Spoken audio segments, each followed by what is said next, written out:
अखिलेश छक्का मारने की बात कह रहे थे, तभी योगी के पास आई एक फाइल। मोदी की तरह रात 8 बजे आए योगी, फिर छक्का मारने वाले लोग बोल्ड हो गए। कौन है वो 5 अधिकारी जिनकी सलाह पर योगी का यूपी गुजरात पर भारी है? इन्हीं अधिकारियों के दम पर यूपी में आता है 10 ट्रिलियन का निवेश। जितना दमदार काम योगी ने दिया, उतना शानदार इनाम। इन्हीं 5 अधिकारियों से बनता है यूपी हर मामले में नंबर 1। यूपी विधानसभा का सत्र चल रहा था। इस सत्र में अखिलेश यादव कह रहे थे कि अब वो हर बॉल पर छक्का लगाएंगे।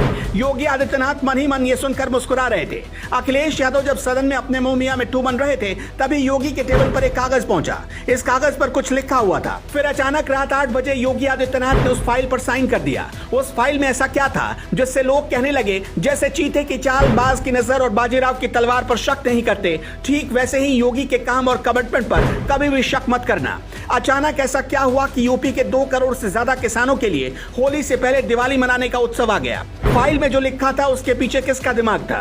ये जानने के लिए आपको टीम योगी से मिलना पड़ेगा। वो कौन से 5 अधिकारी हैं जो योगी के आंख कान की तरह काम करते हैं? ये सबसे भरोसेमंद अधिकारी हैं। ये योगी आदित्यनाथ को किसी भी ऐसी फाइल पर साइन नहीं करने देते जिससे फ्यूचर में कोई उन पर उंगली उठा सके।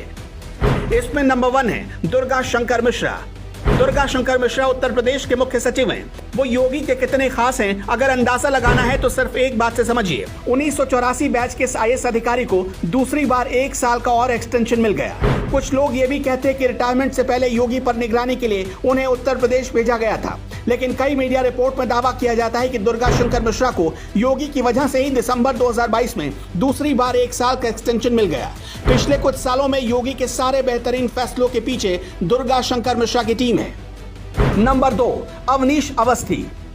जुलाई 2019 में तेज तर्रार अधिकारियों में गिने जाने वाले गृह सचिव अरविंद कुमार हटा दिए गए थे। सोनभद्र और उन्नाव जैसी घटनाओं से सरकार की किरकिरी हुई थी और उनकी जगह पर लाए गए अवनीश अवस्थी। अवनीश अवस्थी को तब गृह सचिव बना दिया गया। अवनीश अवस्थी अपर मुख्य सचिव भी रह चुके थे। 16 सितंबर को अवनीश अवस्थी रिटायर हुए तो योगी आदित्यनाथ ने 28 फरवरी 2023 को उन्हें अपना प्रशासनिक सलाहकार बना लिया। जब अवनीश अवस्थी को एक्सटेंशन नहीं मिला तो कुछ लोग कह रहे थे कि अवनीश अवस्थी और योगी के रिश्ते में खटास आ गई, लेकिन रिटायर होने के 1 महीने के भीतर ही योगी ने उन्हें इनाम दे दिया। खबर है कि अब की बार एक टर्म के लिए अवनीश अवस्थी का कार्यकाल फिर से बढ़ाया जा सकता है। हालांकि साल 2020 में अवनीश अवस्थी से सूचना सचिव का पोर्टफोलियो ले लिया गया था और उनकी जगह नवनीत सहगल को बिठाया गया था, क्योंकि हाथरस जैसी घटना की वजह से सरकार को भारी आलोचना झेलनी पड़ी थी। कहते हैं केंद्र ने अवनीश अवस्थी को एक्सटेंशन नहीं दिया तो योगी ने उन्हें रोकने के लिए अपना वीटो लगा दिया। नंबर 3, संजय प्रसाद।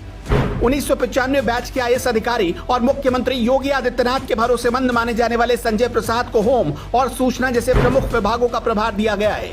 एक विभाग का काम सरकार के चेहरे और सरकार के काम की ब्रांडिंग करना है, तो दूसरे विभाग का काम है प्रदेश के कानून व्यवस्था बनाए रखना। दोनों अहम विभाग हैं। संजय प्रसाद पहले से ही मुख्यमंत्री के प्रधान सचिव है। कहते अवनीश अवस्थी और नवनीत सहगल ने संजय प्रसाद के लिए रास्ता तैयार किया और जैसे ही अवनीश अवस्थी रिटायर हुए वैसे ही संजय प्रसाद को एक बड़ी जिम्मेदारी योगी आदित्यनाथ ने सौंप दी। संजय प्रसाद इससे पहले फैजाबाद, आगरा, फिरोजाबाद, बहराइच, लखीमपुर खीरी और महाराजगंज जैसे प्रमुख जिलों के DM रह चुके थे। 1999 से 2001 तक वो गोरखपुर में DDC के पद पर भी काम कर चुके थे। उनके बारे में कहा जाता है कि गोरखपुर में तैनाती के दौरान ही योगी आदित्यनाथ की नजर में आए। उस दौरान 1998 में ही योगी आदित्यनाथ गोरखपुर के सांसद बन चुके थे। नंबर 4, शशि प्रकाश गोयल। 1989 बैच के IAS अधिकारी गोयल लखनऊ आने से पहले केंद्र सरकार में हायर एजुकेशन डिपार्टमेंट में पोस्टेड थे। 19 मई 2017 को शशि प्रकाश गोयल को मुख्यमंत्री योगी का प्रमुख सचिव नियुक्त किया गया और इसके अलावा नागरिक उड्डयन के साथ साथ संपत्ति और प्रोटोकॉल विभाग का प्रभार भी उन्हें दे दिया गया। गोयल अपने अनूठे आइडिया की वजह से हर सरकार में यूपी के प्रभावशाली नौकरशाहों में गिने जाते रहे हैं। शशि प्रकाश गोयल के जब पिता गुजर गए तो खुद योगी आदित्यनाथ उनके घर गए और सांत्वना दी। साल 2017 में CM की कुर्सी संभालने के 2 महीने के भीतर ही योगी आदित्यनाथ ने संकेत दे दिया था कि जिसका जितना दमदार काम उसको उतना शानदार इनाम। नंबर 5, प्रशांत कुमार। अगर आपको याद हो, साल 2017 में योगी ने गोरखपुर के स्वागत समारोह में जब कहा था कि उनकी सरकार में अपराधी या तो अपराध छोड़ दें या फिर उत्तर प्रदेश, जानते इस मुश्किल अभियान को कामयाब बनाने के लिए योगी ने किसको तैनात किया? प्रशांत कुमार को। प्रशांत कुमार उत्तर प्रदेश के ADG लॉ एंड ऑर्डर हैं। किसी पुलिस अधिकारी को एक बार गैलेंट्री अवार्ड मिल जाए तो बड़ी बात होती है। ADG law and order Prashant Kumar को 3 बार गैलेंट्री अवार्ड मिल चुका है। प्रशांत कुमार की कामयाबी समझना है तो ऐसे समझिए, शिव शक्ति नायडू नाम के एक अपराधी ने साल 2015 में दिल्ली के कोर्ट में दिल्ली पुलिस के सिपाही को भून डाला। एक्ट्रेस शिल्पा शेट्टी के पति राज कुंद्रा की कंपनी से 5 करोड़ रुपए लूट लिए। एक बार गलती से शिव शक्ति नायडू प्रशांत कुमार से टकरा गया।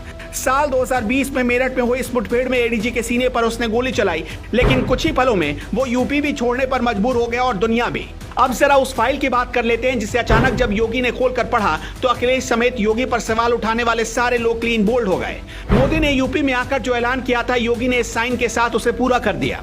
2022 के विधानसभा चुनावों में नलकूपों की बिजली को चुनावी मुद्दा बना दिया था समाजवादी पार्टी ने, लेकिन अब योगी आदित्यनाथ ने इस पर एक बड़ा फैसला लिया। योगी आदित्यनाथ ने लिखा है, प्रदेश के निजी नलकूपों से जुड़े हुए अन्नदाता किसानों को पिछले बजट में विद्युत बिल में 50% की छूट दी गई थी। आने वाले समय में इसमें 100% छूट देने के लिए वर्तमान बजट में प्रस्ताव किया गया है। इसका मतलब हुआ कि वैसे सारे ट्यूबवेल जो प्राइवेट रूप से लगाए गए हैं, उनके बिल को योगी सरकार ने जीरो कर दिया है।